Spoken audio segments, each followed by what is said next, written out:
Hi friends, இன்றைக்கி மாடி தோட்டத்தில் சின்னதாக ஒரு அறுவடை வீடியோ தாங்க பார்க்க போகிறோம். அதுக்கு வேண்டி தான் தட்டையும் எடுத்துக்கிட்டு மாடிக்கு கிளம்பியாச்சு. ஃபஸ்ட்டாக புடலங்காய் தான் அறுவடை பண்ண போகிறேங்க. நிறைய எதிர்பார்த்தேன் இந்த புடலங்காயிலேருந்து நிறைய எடுக்கலான்னு. ஏன்னா அவ்வளோக்கு நிறைய பிஞ்சு வச்சுருந்துச்சு. எல்லா பிஞ்சும் பழுத்து போயிருச்சு. அதுவும் இல்லை, அதுக்கு நம்ம ஊண்டு கோலாயிட்டு வச்சுருந்த ஒரு கம்பு அது சரிஞ்சு கீழே விழுந்துருச்சுங்க. அதனால அப்படி ஆயிடுச்சா, வெயில்னால அப்படி ஆயிடுச்சான்னு எதுனே தெரியல. 2 பாவக்காய் இருந்துச்சு, அதையும் பறித்து எடுத்துக்கிட்டேங்க. இதெல்லாம் தானே முளைச்சதுங்க. பாவக்காயெல்லாம் வருது, வரக்கூடிய டைம் கிடைக்குது, நம்ம எடுக்க வேண்டியதான் அறுவடை.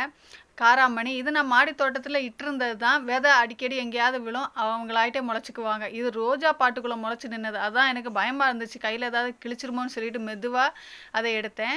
ஒரு 4 காராமணி கிடச்சிச்சு. ஒரு சின்ன குட்டி பாவக்காய் இடையில ஒளிஞ்சிட்டு இருந்துச்சு, அதையும் பறித்து எடுத்துக்கிட்டேன். அதே மாதிரி கருவேப்பிலை விதை பழுத்து போயிருந்துச்சுங்க. இனி விட்டால் குருவியெல்லாம் வந்து பழுத்து எடுத்துகிட்டு சாப்பிட்டுட்டு போயிடும். சாப்பிட்டுட்டு போயிட்டாங்க பாதி. சரி, மிச்சம் இருந்தது தான் நான் அதை எடுத்தது. அது விதைக்கு வேண்டி இருக்கட்டும்ன்ட்டு தண்டுக்கீரை அங்கே இங்கேயுமா நிறைய முளைச்சி நிற்குதுங்க. இது நான் ரோட்டு சைட்லேருந்து ஒரு செடி எடுத்துகிட்டு வந்து நட்டேன். ஏன்னா ரோட்டு சைடெல்லாம் பெருசு பெருசாக வளர்ந்து நிற்குது, பெரிய தண்டுக்கீரை மாதிரி. என்னடா இது யாருமே எடுக்க மாட்டேங்கிறாங்களே அப்படின்னு நான் மனசில் நினச்சிக்கிட்டேன். சரி, இதோட ஒரு செடியை எடுத்து நம்ம மாடி தோட்டத்தில் நட்டு வச்சு பார்த்து அந்த கீரையோட டேஸ்ட் நம்ம எப்படி இருக்குதுன்னு பார்க்கலான்னு சொல்லிட்டு ஒரு செடி எடுத்துகிட்டு வந்து நட்டேன். அதுலேருந்து விதை விழுந்து நிறைய மாடி தோட்டம் ஃபுல்லாக நிறைய வளர்ந்துக்கிட்டே இருக்குதுங்க. இது நிறைய இடத்துல இருக்கிறதுனால சரி, இன்றைக்கி ஒரு நாள் நமக்கு ஒரு பொரியலுக்கு சரியாயிருன்னு சொல்லிட்டு இதெல்லாம் டாலியா செடிக்குள்ளே நிறைய வளர்ந்து நின்னது. எவ்வளோ பெருசாக நிற்கிது பாருங்கள். தண்டெல்லாம் நல்லா பெருசாக வளர்ந்து நல்லா இருக்குது. இதை நான் பிடுங்கலைனாலும் என் வீட்டுக்கார் பிடுங்கி தண்ணியில் போட்டு விட்டுருவார். அதனால் நானே பிடுங்கி இன்றைக்கி பொரியலுக்கு எடுத்துக்கலான்னு சொல்லிட்டு இன்றைக்கி நான் பிடுங்கினது. பாருங்க, பூவே வச்சிருச்சு, பெருசாக போய் பூவே வச்சிருச்சு. சரி, பூவெல்லாம் வெட்டிக்கிட்டு எடுத்துக்கிட்டேன்.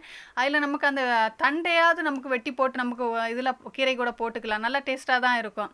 தண்டு கொஞ்சம் முட்டி போடனாலும் நம்ம அந்த தண்டுக்கு சைடில் இருக்க அந்த ஸ்கின்னை இலக்கிட்டு அழகாக நமக்கு வெட்டி போட்டுக்கலாம். நார் மாதிரி வரும் ஸ்கின்னு, அதை வெட்டி போட்டு நமக்கு பொரியல் பண்ணிக்கலாம்.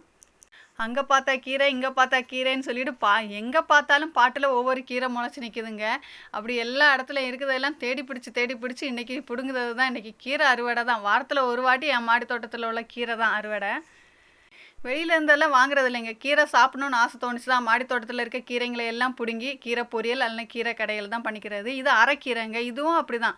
ஒருத்தவங்க எனக்கு விதை தந்தது, நான் போட்டது. இப்போ மாடி தோட்டத்தில் அதுவே மாறி மாறி விழுந்துக்கும். இது கத்திரிக்காய் செடி, கன்று வந்து முளைச்சிருக்கு பாருங்கள் தானே. இந்த கீரை பிடுங்கக்கூடிய டைம் தான் பார்த்தேன். நம்ம இந்த காய்கறி வெட்டிக்கிட்டு தண்ணி வரும் பாருங்கள், அதெல்லாம் அந்த செடிக்கு தான் எடுத்து ஊற்றுவேன்.